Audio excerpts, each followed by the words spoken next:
Okay, so today starts a new segment on my channel that I'm going to be doing every Sunday called What the fuck? Yes, because I feel as though this week has been full of what the fuck? Probably every week following. So I think it's a good subject to bring up. What the fuck? Okay? Alright. So, because I didn't start this segment till now, can I bring up a July 20th incident? Mr. James Holmes considered himself a joker and went in and threw gas canisters, tear gas canisters, and shot and killed 12 people, injuring 59. Okay, everybody knows that news. But this week, it is a conspiracy going around that Lil Wayne and Big Sean's song, My Homie Still, yeah, that video supposedly had a conspiracy or underlined placement of 5 female plaques on a wall, and it just so happened to be 5 female victims. Or you could take the movie theater scene where they are like singing in the rows, or singing, I don't know, what the hell does Wayne do? Rapping? I don't, whatever. In the rows with skeletons, and everybody's, oh, there was 12 skeletons for the 12 victims. How about these skeletons shift? It's just bullshit. It is. There is no conspiracy. This video was released July 17th. Batman Rises came out July 20th, and this incident happened July 20th.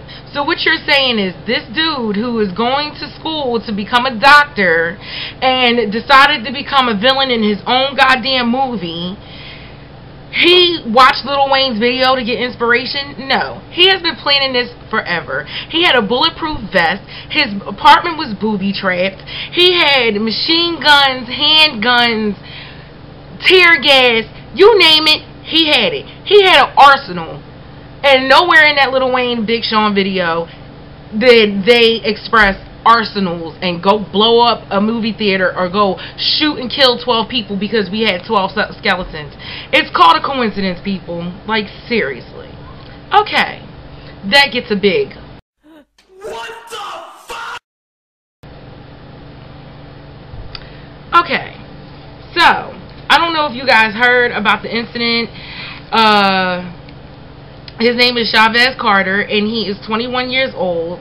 Well, was 21 years old. I hate talking about dead people in past tense because it's just putting a stamp that, you know, it's really over for them. But what they want us to believe is that this 21-year-old who had drugs on him that were not like pounds of drugs, like, he would have seen some time in jail, but it was not worth suicide. What they'll have you believe is that they patted him down, put him in the back of the squad car, handcuffed behind his back, and that they missed a whole gun on the pat down, on the search. So he takes this gun and kills himself in the back of the squad car. That's what they will have you believe. Are you kidding me? Are you kidding me? First of all, his mom is saying that he was not a suicidal kid. You could tell, like, in people's pictures, mannerisms, that they're not suicidal. You could tell your children. Okay, he might have been out there trapping, which I don't agree with, but he would not have killed himself for the amount of drugs that were found on him. It was so not that serious. They didn't need a search dog. They didn't need a paddy wagon. They didn't need any of that.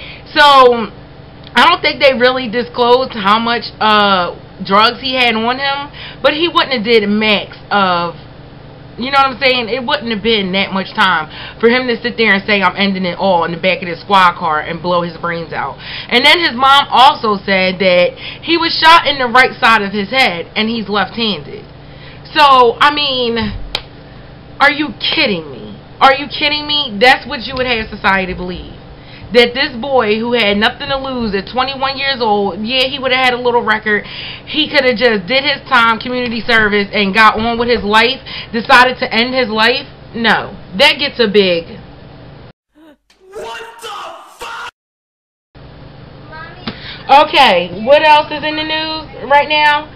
Our girl Gabby Douglas, everybody's child. Like, I look at her and I shed a tear when she won that gold. I promise you, it was already touching enough that the women's gymnastics team for the United States won since 1996 and won a team gold medal. But to have this little girl whose name is Gabby be 16 years old and win a gold medal was amazing. I teared up. And then that was short-lived because I go on Facebook and then it's her hair. I'm telling you right now, I love hair. I do hair. I have 2 daughters. I do my own. I have 2 of my son and my husband. I twist them up. Like, I love hair. The last thing I seen on Gabby Douglas was her hair. Nobody's saying nothing about the white girls with the messy buns or the messy ponytails they had flipped up. But what they're talking about is this girl's hair. And then I went back to even try to be as ignorant as the next person. And, you know, the ones tweeting her and all this and talking about her hair. I actually tried to even put myself in their shoes and look at her hair. And I still cannot talk about this child's hair. Did you see her bone structure? Have you seen the athletic ability of this 16-year-old girl? Do you see her muscle tone? That's what I noticed. Her muscle tone is ridiculous. This woman is made up, well, this girl, close to a woman, and she is more mature and more womanly than most grown-ass women who are starting the whole, oh my God, Gabby's hair. That was cute when y'all did it to Republican-ass Condoleezza Rice. Fuck her, okay? She was under Bush. Who cares about her and her nappy-ass roots? But when you do it to a 16-year-old that is all our daughter, that is America's daughter, that is a big fuck you and a big... What the fuck? Okay. Also following the Gabby Douglas win, you had Bob Costas in the studio saying how she's an inspiration to every African-American girl, which she really is, because my daughter Gabby is just so excited. Not only is she named Gabby, but she's 16 years old and she won a gold medal. Are you kidding me? My daughter is so inspired, she wants to do gymnastics right now. So Bob Costas is saying, oh, how this girl is an inspiration to all young girls around the world. Not just African-American girls, all girls. Yes, she is. And they show a monkey on rings. They showed monkey on rings right after he said that. So now NBC is in a conspiracy to belittle African Americans because of the monkey on the rings.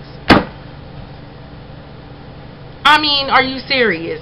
Is that what the world is coming to? That everything is a conspiracy? That there's underlying to everything that NBC or anybody does? Are you serious? I really believe that you know what I'm saying, monkey commercial was placed there just because it's an ad for the Olympics and a monkey on the rings. Not because, oh, we're going to show these monkeys. Are you serious? I mean, really, people? Really? And whoever pointed that out, like, that gets a big... What the fuck? Okay. Next, we have Chick-Fil-A. At first, when I first heard that the CEO sat there and said that he believes in traditional marriage. Okay, that's what he believes in. I was not, like, going to boycott Chick-Fil-A. I wasn't going to sit there and say, oh, I'm never eating from that restaurant again. And my daughter has gay friends, and I love them to death. My own children could be gay. You know what I'm saying? Who knows if my daughter is going to bring a girl home or if my son is going to bring a boy home? Who cares? You know what I'm saying? When he stated his opinion and he believed in traditional marriage, I was like, okay, that's what he believes in. But when I found out that he gives to organizations that are pretty much bashing the gay community, when I found out that he gives money to these companies that bash the gay community, that's what I don't agree with. But my whole thing is, to have the girl on girl kissing and the boys on boy kissing and that boycott that's about to happen for Chick-fil-A. He has millions of supporters. He has millions of supporters, and this is their way of speaking out. Oh, he was the first one to say it, we're just following up. But we've been believed in this tradition of traditional marriage. I believe it's 2012, and if my kids do want to marry a man and that's what makes them happy, the same rules apply as if you're heterosexual and you bring a girl home. I'm going to be looking for certain criteria for you to take my child's hand in marriage. And the same would be if he brought a boy home. And the same would be for my girl if she brought a girl home. You better treat her well. So millions are for his opinion and millions are against his opinion. My whole thing is, you can boycott, you can kiss on the front door of his house. That's not going to change this man's opinion. Chick-fil-A will still be $1 million company, maybe $1 billion company, and his chains will still be open, his food will still be, served, and it's really not going to change this man's opinion. It's not going to change the fact that he has millions, maybe billions of dollars. It's not really. I see where the gay community is coming from because it's offensive. It's one thing to believe in it, but it's another thing to actually put money to it and to actually say, this is okay for you to bash these gay people. And I have to really look into like what charities and what programs he actually put money to, but he has made it loud and clear that he is not for gay marriage. And that's all well and good because he is not God. And he is not any higher than any of us. Yes, he has millions, maybe billions of dollars. 9 times out of 10 he's Republican, and that's his belief. And you know what? You're not going to change that. And then why does it matter anyway? Because certain states have passed it. Our president has said that same-sex marriage is great. So I take Obama's word and I take what Obama said over top of someone who owns a chain of Chick-fil-A's. And he gets a whole big old all for this week's What the Fucks. And I would like to give a big shout out to all my new subbies.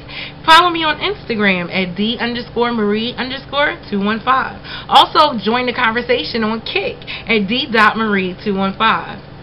Find me on Facebook, Davina Marie1, and follow me on Twitter at Double Delight. Thank you. Have a great day and enjoy the week.